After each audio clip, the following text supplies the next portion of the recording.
So just tell me when this all started. So 2 weeks before Christmas, I started with a cough, Yeah. and I just thought it was a normal cough, and it lasted until well after the holidays. Hmm. And so the day after Christmas, I decided, let me go to the emergency room because the cough started hurt. My back started hurting, Ooh. as I Yeah. was coughing. I was like, let me go to the emergency room. I went to the emergency room. And then 2 days later, I remember we were on our way to Busch Gardens to Christmas Town, and I received a call from the emergency room doctor telling me that I needed to go and see my PCP because they saw something on my X-ray. So I scheduled an appointment with the PCP. Now the holiday went by. I scheduled an appointment with the PCP, and they started doing all of these tests. I Mm. had biopsies, different lab work. MRIs, more chest X-rays, and then I finally got the diagnosis of non-Hodgkin's lymphoma. And then what went through your mind at that point? Everything, like, is this the end? What is non-Hodgkin's lymphoma? It's something that I had never heard of before. Um, I don't want to leave my daughter. Mm. I was just afraid. Right. To the point where I started having anxiety attacks, just because I didn't know, what my future held. Yeah. And then what happened next after that? So February of 2017, I started. I got my first chemotherapy. I had my first chemotherapy visit, and um, just walking into the oncologist's office, I was just in shock at how many people this cancer, um, it takes over their life. Sure. So just seeing all of these people, it scared me even more. Because now you were a part of this Yes. fraternity that you didn't want to be a part of. I did not want to be a part of. It just made me think like how cancer can affect any race, any age group. Just it can affect everyone, and that was very scary to me. And so then, how did LLS come into your life? So after I finished with my chemotherapy in August of 2017, I started hearing, of course, now I know non-Hodgkin's lymphoma and leukemia. I know these terms because it was something that I had. And so when I started hearing it more, I'm like, hey, let me research this. And I reached out to LLS to see how can I be a part of the organization, and then found out they had this walk. And I let my family know about it. The first year we walked, a few of us walked. Last year, most of my family walked and some of my friends. And then, I can't wait for this year. Well, last year was wonderful. It was. Can you describe that for us? What that was like for you last year to come to Light the Night Walk? Just being able to get the call that, hey, Katrina, we want to know if you can hold the lantern for us this year. Just being able to be a part of a movement was just amazing. And then just seeing all of these people walking for a cause. I remember at one point I turned around on a bridge, Mm-hmm. and then I just see all of these lights, all of these lanterns, and knowing that everyone is walking for someone who's still living, someone who's passed, and someone who's they want to support. So it was just amazing. All of us know somebody touched by cancer. It touches all of us. So then when you saw all these lanterns, was that the message that you received as well, that this is a huge family I'm a part of? It's a huge family. And then Yes. whenever you walked, how'd you feel afterwards? I even through chemotherapy, I started, at first it was scary, and then I started feeling empowered, like, hey, I can do this. I have a few more chemotherapy visits, and then afterwards, just knowing that I survived something, I have a testimony. I can tell other people that, hey, if I can do this, you can do it too. And don't get me wrong, it was hard. I don't wish it on my worst enemy, but we can get through it. I can see that you have a very strong attitude and that you don't let things get you down. And you have a miracle baby too. I do. I have a miracle baby. So 9 months after I finished chemotherapy, I found out I was pregnant with I call him my beautiful surprise. And He is a beautiful surprise. just amazing. I thank God every day that he gave me the opportunity to be his mom. So I'm just always touched, always blessed, always letting people know that you can get through anything, and especially with God. And a good support system. And a good support system for sure. I thank my family, my church family. I just thank so many people who took the time to pray for me, to support me, to go to doctor's visits with me. Just everything to help me, encourage me so that I can move forward. And when you go to the LLS events, including the Light the Night walk, you get this sense that you're not alone, that it is a huge family. And when you see the lanterns, it's almost like the lanterns are reaching to heaven, so to speak. And they're, it's almost like they're petitioning the powers that be for healing and for help to keep walking, to keep that journey going. And you feel part of that too, don't you? I do. I remember being on stage and they was like, hold your lantern up, and I remember like being on my toes trying to hold it up. It's beautiful. It's a beautiful cause, and I'm so happy to be a part of it. And you've been in remission now for 3 years. Almost 3 years. Almost 3 Yes. years. Yes.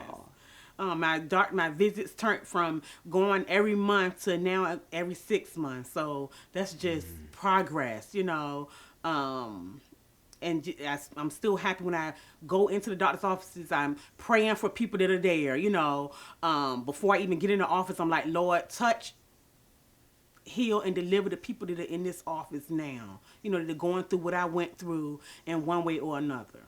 And you kind of, it makes you sensitive to other people, doesn't it? When you're going through what you're going through, you realize, wow, look at all the people who have been here before me. Yes. And now I'm in this group, and now how can I be a light to others? How can I be a light to others? And I see that in you, because you're definitely, this is an important thing for you, and the walk is coming up. It is, and I'm excited. You're looking forward to it, aren't you? Yes, I am. This year, I definitely want to. We've always walked, but I want to definitely form a team, try to raise money, for this beautiful event and for the Leukemia and Lymphoma Society. So, are there any other thoughts that you have? Just to let people know that, cancer is hard, the treatment is hard, but I know that with God on your side and family on your side, that I know that you can get through it. Yeah, it's so important to be able to not sweat the small stuff. I think when cataclysmic events happen in our lives, it teaches us to treasure every moment that you have on earth. Yes. And I know that when I talked to people that were in your shoes before, that was one of the great messages they had. One thing I learned was to let go and let God, to let go and not, again, worry about these little tiny piddly things that dominate our lives. That life is precious. Right, and at the end of the day, those little things do not matter. And your miracle baby Bentley, and I could just see how much love he has coming from you. I can see the resemblance. Is there anything else you'd like to say? So going through my chemotherapy, I had 6 rounds of chemotherapy. Nice. So I had to go every other week, and I remember at some points in the beginning I wanted to give up. I'm like, how can I do this? It was hard. The first week you get it done, and then as soon as you start feeling good, you have to get chemotherapy again, and it really affected my body, like, sick sometimes. Sometimes I couldn't eat, sometimes I didn't want to eat. My biggest go-to thing was Arizona green tea. That's what I would have all the time. And I remember telling my daughter, can you bring me some of the tea? Like, I would have that instead of eating. So you were a different person then, it seems. Like you had, sometimes you got frustrated Very frustrated. with Very how things were frustrated. going. I remember one time my mom was going to the appointment with me, and like I would be okay all week, but on those days when I had to go to chemotherapy, I would be angry. It would anger me that I had to go do this again. And that was my first maybe 1 to 2 times doing it. Afterwards, I'm like, okay, if you want to live, if you want to be here for your family, then you have to do this. I had an epiphany that, you have to do this. So how did that then contribute to your attitude now?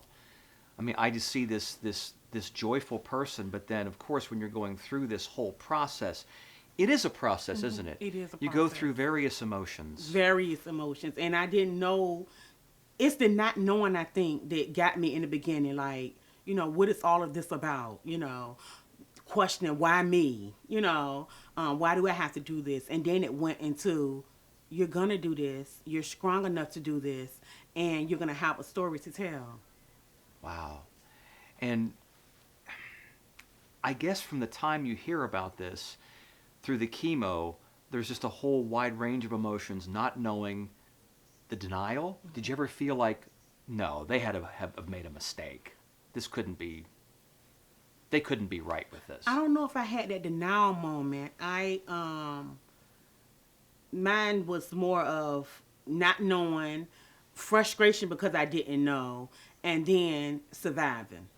And then the physical pain, too, that you've been experiencing, the discomfort. Right. And of course, everything goes along with chemotherapy, too. Yes, and sometimes they couldn't find, where to put where my pit line and all, Oh. they couldn't find it, and that was frustrating. I had to do all these different motions to get them to, find out where to put the needle and all that. So a lot of stuff was frustrating, but I knew it was for the best. Did you ever, at any time during this process, think that you were not going to make it? I didn't. I never thought that. You always knew you'd come through. I always knew I would come through. What do you think that is? That's incredible. So many people have that common thread when they talk to me about these things. Once you find out, once you go through the beginning of that process and, you're talking with the physicians and nurses and you're seeing all these other people that are surviving too, not only that, I felt like I had no choice but to survive. I had my daughter to take care of. I had family, friends, my church members, my church family who were dependent on me to make it through. And so it was not an option. It was not an option. To not survive. It was not an option for me.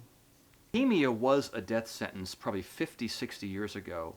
And then the numbers flipped. It was a 90% chance of you not making it in 1960. Now it's more like a 90% chance of survival. Mm-hmm. And that's because of the work of LLS. Yes. Do you ever think about that? I've never thought about that, but I do know one of my church members, once, I shared my diagnosis, one of my church members who's in her 80s or 90s told me that she had it. She had non-Hodgkin's lymphoma, and she's still here today. So that definitely gave me Wow. the motivation and the encouragement I needed. Just hearing her tell me that I survived this, Katrina, you can do it too. I know that there's research going on right now where cancer is getting crushed. I mean, it is. Yes. There's going to come a day when we're not going to have to worry about it, Yes. and it could be in our lifetime. I pray it's in our lifetime. I pray it's in our lifetime. One of my prayers every night is to, Lord, keep my baby, my family, my friends, everyone healthy and safe. That's my prayer. And I pray that in our lifetime, cancer is crushed. We won't have to hear that word ever again.